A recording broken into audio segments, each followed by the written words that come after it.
Muy buenos días, hermanos y hermanas. Sean bienvenidos a esta edición sabatina de Meditaciones.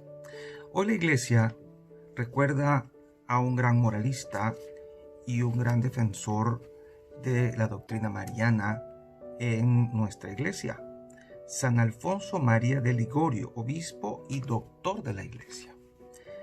La oración colecta de hoy dice así: Señor Dios nuestro, que promueves siempre en tu Iglesia nuevos ejemplos de santidad, concédenos seguir de tal modo las huellas del admirable celo por las almas del obispo San Alfonso María de Ligorio, que también nosotros alcancemos con él la recompensa del cielo. Por nuestro Señor Jesucristo, tu Hijo, que vive y reina contigo, en la unidad del Espíritu Santo, y es Dios por los siglos de los siglos. Amén. Este gran autor tiene muchos libros famosos. Quizá el más conocido de él es Las Glorias de María. Pero dice la historia que San Alfonso María, muerto en 1787, fue abogado. Fundó en 1732 los Redentoristas o la Congregación del Santísimo Redentor, que hoy suman aproximadamente 5.400 miembros. Se opuso al jansenismo, enfatizando el amor de Cristo y la intercesión de María. Obispo de Santa Águeda de los Godos, maestro de teología moral, patrono de los confesores y de los teólogos en moral.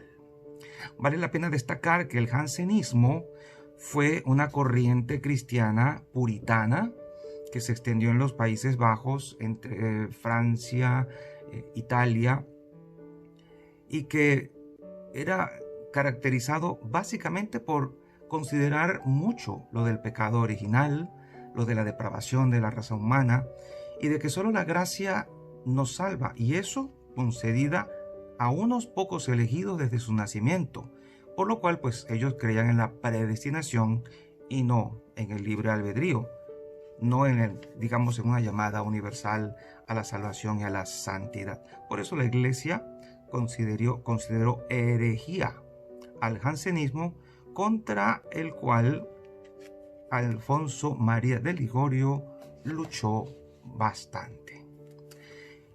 Pero la liturgia de hoy nos invita a meditar un poco acerca del miedo, una palabra muy oída en estos días.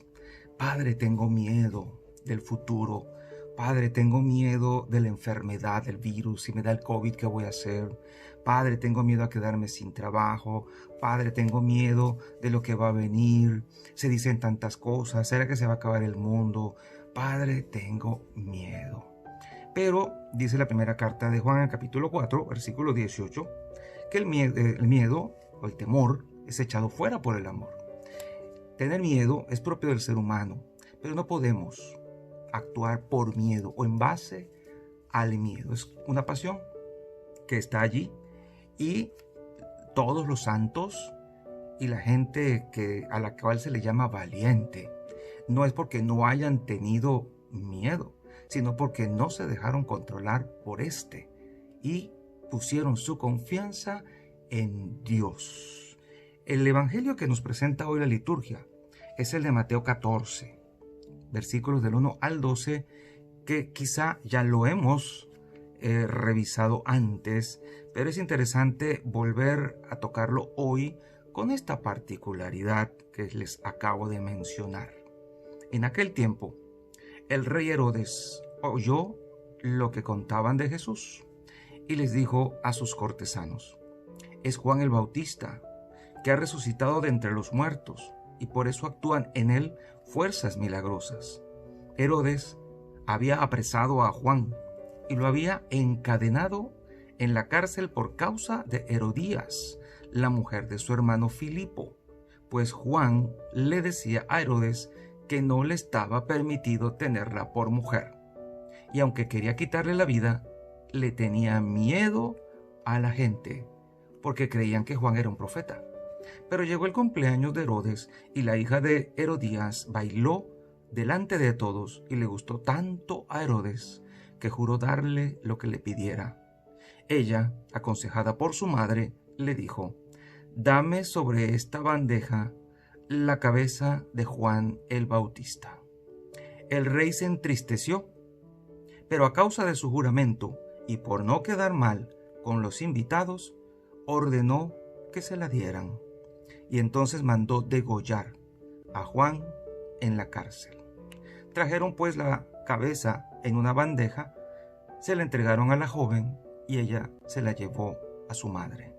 Después vinieron los discípulos de Juan, recogieron el cuerpo, lo sepultaron y luego fueron a avisarle a Jesús. Palabra del Señor. Gloria a ti, Señor Jesús. ¿Qué cosas tan feas nos puede llevar a ser el miedo? Vemos aquí la figura de Herodes, un jerarca, pero que más allá de la autoridad que detenta, el miedo es quien lo controla a él, para una cosa o para la otra. En este episodio vemos cómo el mismo Herodes, por el mismo miedo, comete dos actos diferentes. Y es este miedo el que lo lleva a ofender a Dios.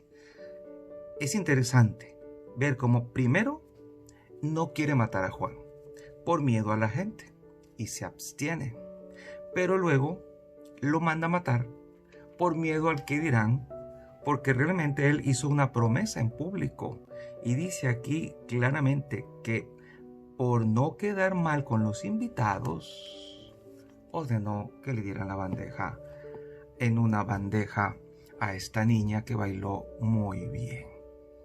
Qué tristeza ver cómo la cabeza de un justo, de un hombre santo, es cortada por el capricho de una mujer que está viviendo en pecado. Juan, ¿qué era lo que estaba haciendo allí? Estaba preso y le había dicho a Herodes que no podía seguir viviendo en ese adulterio.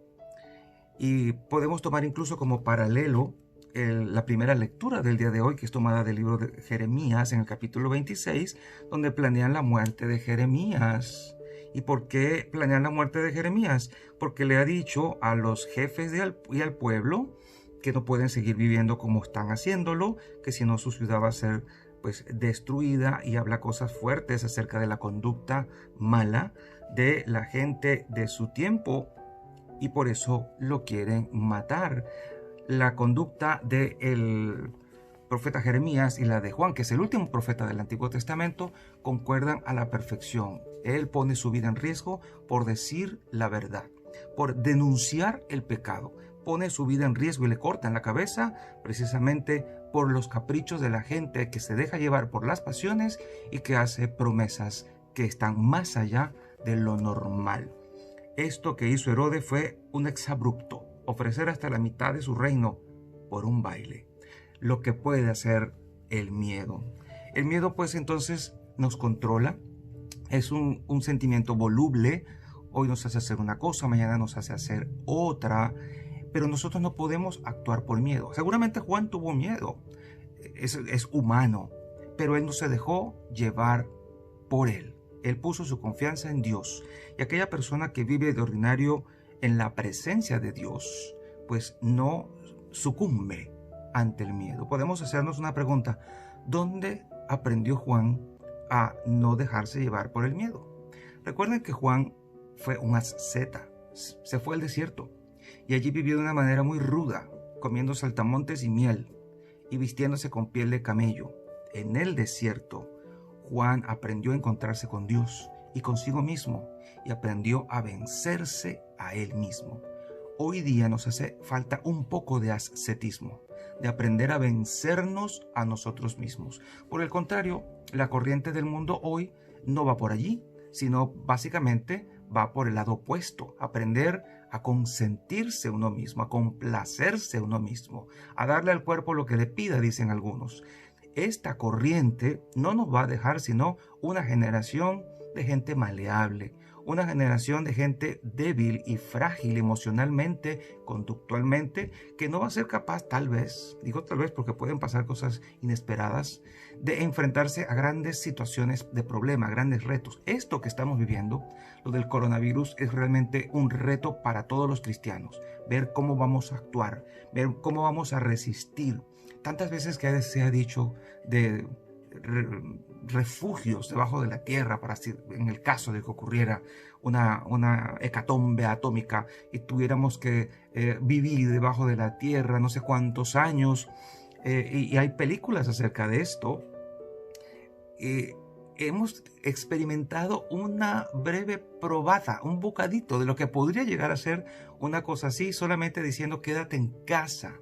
Y hay tanta gente que por eso ya ha sucumbido. Hay gente suicidada, hay gente que se ha enloquecido, gente estresada, gente con problemas mentales, hay violencia doméstica, incremento de ella, situaciones bien duras. Y esto solo por estos meses de confinamiento, que en realidad pues la gente puede salir, puede ir a proveerse de gasolina, puede ir al supermercado, puede ir hasta cortarse el cabello. Y ese pseudo confinamiento para muchos es ya insoportable. ¿Qué pasaría si realmente ocurriera una hecatombe atómica y tuviéramos todos que refugiarnos bajo tierra por meses? No quiero pensarlo, pero ciertamente el no estar preparados para dominar nuestras emociones, nuestras pasiones, es peligroso. Es peligroso desde todo punto de vista. Necesitamos cristianos que sepan controlarse, cristianos que vivan en oración, cristianos que en el desierto de su vida, porque no te vas a ir a un desierto ciertamente, en tu casa, buscando un rincón para orar, un rinconcito pequeñito, aunque sea quizá a la hora donde todos duermen, porque a veces no hay otro momento, ponerte en contacto con Dios, apagar la televisión, apagar la computadora, apaga ese celular, mija, apaga ese celular, mijo, porque a veces necesitamos estar desconectados de todo, pero conectados con el único que realmente nos hace bien estar conectados, con Dios. Es insólito pensar que en esta generación de gente donde la comunicación es maravillosa desde todo punto de vista, hay más bien un exceso de información. No estamos conectados con quien realmente deberíamos, con Dios. El mundo nos distrae, los aparatos nos distraen. Apágalo todo. Quédate hablando con Dios todos los días, un rato. Comienza por 5 minutos, después sigue a 10 y hasta donde el Espíritu te lleve. Si no te dispones a hacerlo, esto no va a pasar por sí solo. Tienes que disponerte. Y en ese diálogo íntimo con Dios, experimentando su amor, su protección, experimentando que tú estás en las manos de Dios y que tanto el futuro como el presente están en sus manos, vas a poder experimentar una gran paz, una gran serenidad, sabiendo que todo está en las manos del Señor. Tu vida y la de los tuyos está en las manos del Señor. Y nada malo podrá pasarles si Él no lo permite. Y la bendición de Dios Todopoderoso, Padre, Hijo y Espíritu Santo, descienda sobre cada uno de ustedes y les acompañe siempre. Y seguiremos en contacto a través de este canal. Chao, chao.